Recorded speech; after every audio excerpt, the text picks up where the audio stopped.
Navjyoti senior secondary school के सभी विद्यार्थियों को ऑनलाइन क्लासेस से जुड़ने के लिए बहुत बहुत धन्यवाद। जैसा कि आपको पता है, इससे पहले जितने वीडियो भेजे गए थे उसमें आपका एक लेसन था भारत में राष्ट्रवाद, वो आपको कंप्लीट करवा दिया गया है। और जो अभी नेक्स्ट लेसन आज हम करने जा रहे हैं वो है आपकी ज्योग्राफी की बुक है, जो भारत ज्योग्राफी की बुक है, इसका संसाधन एवं विकास, संसाधन एवं विकास। सबसे पहले आप सभी से मेरा अनुरोध है कि ज्यादा से ज्यादा जो YouTube पे देख रहे हो इस चैनल को सब्सक्राइब करें। और सबसे पहले बात करें अगर हम, तो संसाधन किसे कहते हैं? संसाधन किसे कहते हैं? प्रकृति में पाए जाने वाली जो भी मूल्यवान वस्तु है जो हमारे लिए किसी ना किसी प्रकार से उपयोगी है, या मानव विभिन्न वैज्ञानिक पद्धतियों या विभिन्न रासायनिक या भौतिक प्रक्रियाओं द्वारा जिस वस्तु को अपने काम के लिए उपयोगी बना लेता है, वो संसाधन कहलाती है। वैसे देखा जाए तो मानव खुद, मनुष्य खुद ही एक संसाधन है। तो हमने सबसे पहले इसमें देखेंगे कि संसाधनों का वर्गीकरण, कि संसाधनों का वर्गीकरण हम किस प्रकार करेंगे। तो संसाधनों का वर्गीकरण हम 4 प्रकार से कर सकते हैं। 4 प्रकार से देखा जाए, पहला है उत्पत्ति के आधार पर, यानी उत्पत्ति के आधार पर। दूसरा है समाप्यता के आधार पर। तीसरा है स्वामित्व के आधार पर। और चौथा है विकास के स्तर के आधार पर, विकास के स्तर के आधार पर। इस प्रकार संसाधन देखा। सबसे पहला रूप अगर हम समझे तो देखा जाए उत्पत्ति के आधार पर देखेंगे सभी विद्यार्थी, सभी स्टूडेंट्स है, उत्पत्ति के आधार पर देखेंगे। तो जैसे जैव संसाधन, जैव संसाधन क्या होता है? जो जीव मंडल के अंदर पाए जाते हैं। जीव मंडल के अंदर क्या? जीव मंडल के अंदर जो संसाधन पाए जाते हैं, जीव मंडल जो सांस लेने की जिनके अंदर क्षमता होती है, वो जैव संसाधन कहलाते हैं। वो कौन से संसाधन कहलाते हैं? जैव संसाधन कहलाते हैं, जो उत्पत्ति के आधार पर बने हैं। जैसे बात की जाए, पेड़ पौधे हो सकते हैं, पेड़ और पौधे, सभी प्रकार के वनस्पति है, वनस्पतियां भी, जो भी वनस्पति है वो भी इसके अंदर आ जाती है। वनस्पति, पेड़ पौधे आ सकते हैं। इसके अलावा मनुष्य यानी प्राणी जात, जीव जंतु जो सांस लेते हैं, वो सारी संसाधन है, वो जैव संसाधन कहलाते हैं। इसके अलावा बात की अजैव संसाधन, जो इसमें वो संसाधन आते हैं जो सांस नहीं लेते हैं, सांस नहीं लेते हैं, जो निर्जीव होते हैं। कौन से होते हैं? निर्जीव संसाधन होते हैं, जो सांस नहीं लेते, वो जैव संसाधन कहलाते हैं। जैसे देखा जाए, पहाड़ है, जैसे मृदा है, ये संसाधन, धातुएं हो सकती है, धातुएं लिख सकते हो आप, धातुएं, जितने भी प्रकार के धातु, सोना चांदी, ये सारे अजैव संसाधन है। तो प्रकृति में किसी ना किसी प्रकार से पाई जरूर जाती है, लेकिन ये संसाधन अजैव संसाधन है, वो कहलाते हैं। तो आपसे पूछे जाए उत्पत्ति के आधार पर, तो आप ये इनमें डिवाइड कर सकते हो, जैव और अजैव संसाधन में आप है वो इन्हें वर्गीकरण कर सकते हैं। दूसरा जो रूप हम पढ़ने जा रहे हैं वो है समाप्यता के आधार पर। समाप्यता के आधार पर यानी कहां तक इनके भंडार है। तो पहला है जो है नवीकरण संसाधन। नवीकरण संसाधन वो संसाधन होते हैं कि ऐसे संसाधन जो एक बार प्रयोग करने के बाद, भौतिक व रासायनिक अभिक्रिया या वैज्ञानिक पद्धति द्वारा एक बार प्रयोग करने के बाद इनका प्रयोग है वो लंबे समय तक किया जा सकता है, और ये समाप्त नहीं होते हैं। ये संसाधन है समाप्त नहीं होते हैं। जैसे देखा जाए नवीकरणीय योग्य संसाधन, कुछ एग्जाम्पल यहाँ लिख रहा हूं मैं। जैसे सौर ऊर्जा, सौर ऊर्जा के भंडार है वो बहुत इसके भंडार है वो अनियमित है, यानी इसके भंडार बहुत क्षेत्र में फैले हुए। जैसे सौर प्लांट से सोलर एनर्जी प्राप्त की जा सकती है। जैसे जो राजस्थान या गुजरात का क्षेत्र है, वहां पर टेम्परेचर है वो ज्यादा रहता है, तापमान, तो वहां पर सोलर प्लांट लगाए जाते हैं। पवन ऊर्जा दूसरा एग्जाम्पल अगर देखा जाए तो पवन ऊर्जा। अब इसके बाद देखा जाए तो जल का पुनः चक्रण भी करके भी ऊर्जा प्राप्त की जा सकती है। पवन ऊर्जा है, सौर ऊर्जा है, जल का पुनः चक्रण है, ये सारे नवीकरण संसाधन है। एक बार प्रयोग करने के बाद इनका प्रयोग हम है दोबारा कर सकते हैं, या फिर वन्य पेड़ पौधे, वन्य पेड़ पौधे भी इसके अंदर आ जाएंगे। वन्य पेड़ पौधे भी इसी के अंदर आएंगे, क्योंकि पेड़ पौधों एक बार काटने के बाद दोबारा उगाया जा सकता है, या फिर वन्य प्राणी है उनको बढ़ाया जा सकता है।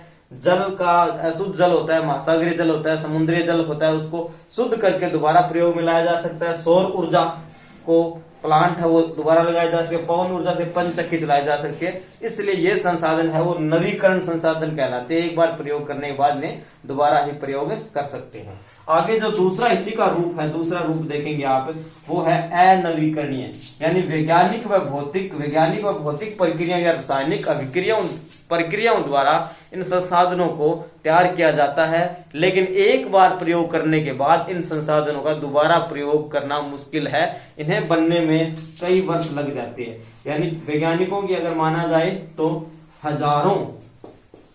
हजारों वर्ष इन संसाधनों को बनने में लग जाती है। अगर वैज्ञानिक पद्धति से देखा जाए तो इन्हें बनने के लिए काफी समय लगता है।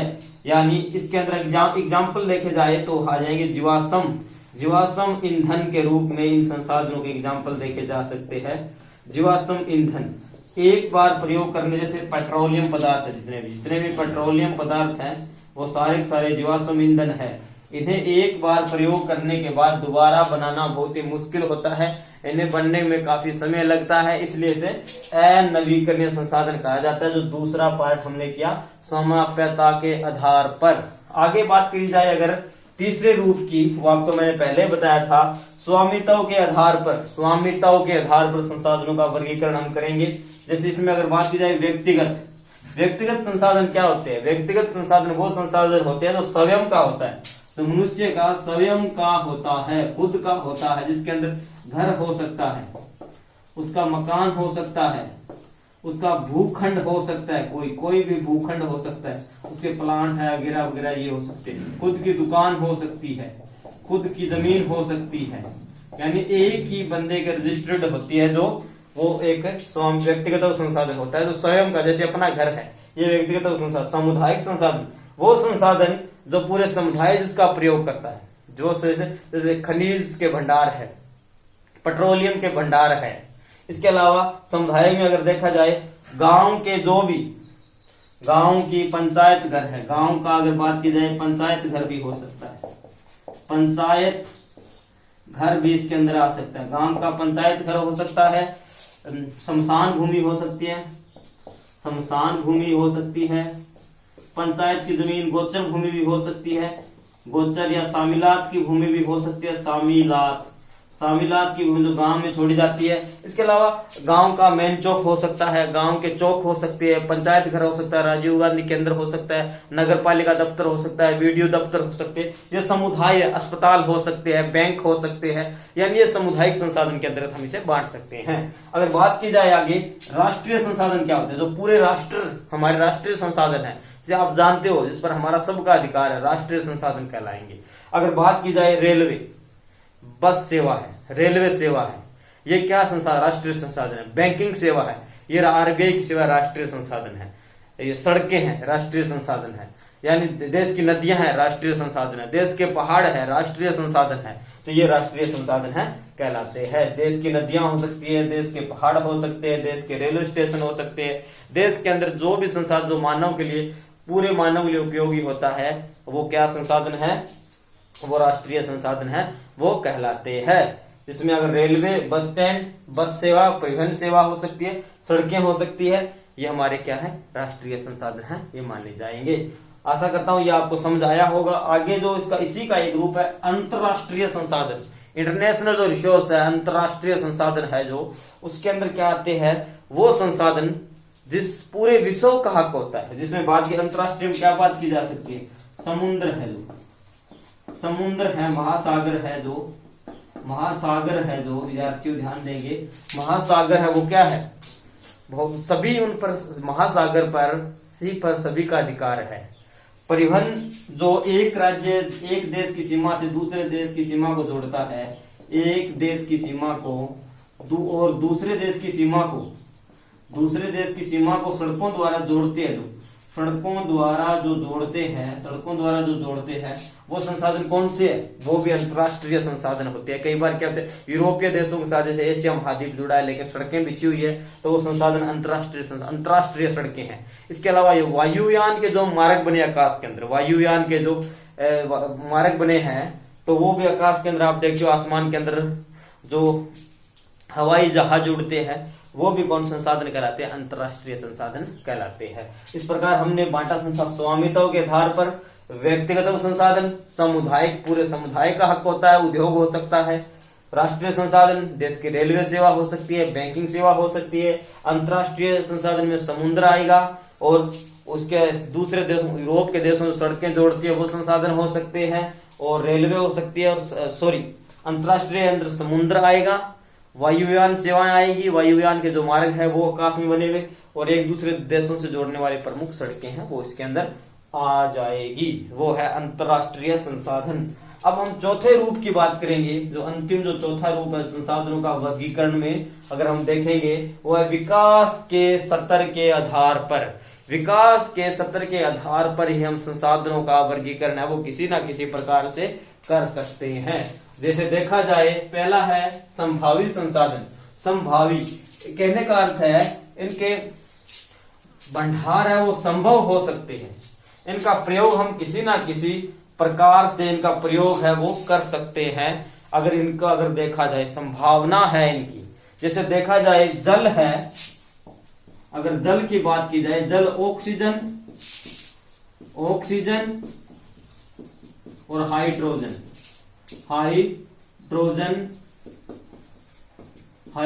दोनों का ज्वलन है। क्या है? दोनों का ज्वलन है, उनका ज्वलन अभिक्रिया कर सकता है इनके साथ, हाइड्रोजन और ऑक्सीजन के साथ कर सकता है। तो इनके भंडार, लेकिन इनके भंडार तो इंडिया के अंदर है, संभावना है, लेकिन हमारे पास तकनीक का अभाव है, इसलिए इन्हें संभावित संसाधन कहा जाता है। अगर विकसित भंडार की बात की जाए कि इनके भंडार कहां तक लिमिटेड है, अगर देखा जाए जल है, ऑक्सीजन और हाइड्रोजन का यौगिक है और ज्वलनशील है। ये क्या है? ज्वलनशील है और इसी का यौगिक है। इससे ऊर्जा है या संसाधन के रूप में प्रयोग किया, लेकिन हमारे पास तकनीक का अभाव है, टेक्नोलॉजी का अभाव है। इसके अलावा देखा जाए गुजरात और राजस्थान का जो क्षेत्र है, जहां पर सौर ऊर्जा के सोलर प्लांट है, गुजरात का जो भुज जिला है, गुजरात का जो कच्छ का क्षेत्र है, जैसलमेर है, बाड़मेर है, बीकानेर साइड है, वहां पर क्या है, सौर ऊर्जा के अनेक भंडार विकसित किए जा सकते हैं, लेकिन अभी तक एकदम से विकसित हम नहीं कर पा रहे हैं हमारे पास किसी ना किसी प्रकार के अभाव होने के कारण। इसलिए अगर बात की जाए सिंचित नीति कोष की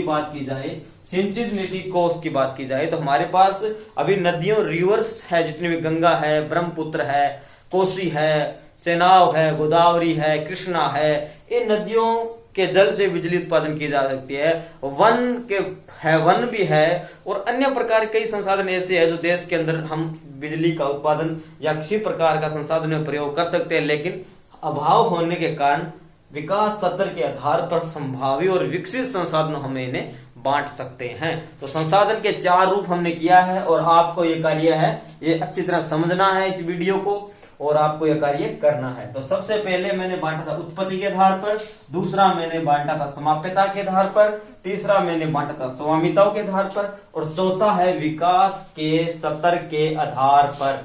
तो इस प्रकार ये आशा करता हूं ये वीडियो आप सभी को समझ आए। इसको लाइक करो और ये ज्यादा से ज्यादा विद्यार्थी इस वीडियो को देखेंगे और अपना गृह कार्य इससे कर सकते हैं। धन्यवाद। जय हिंद।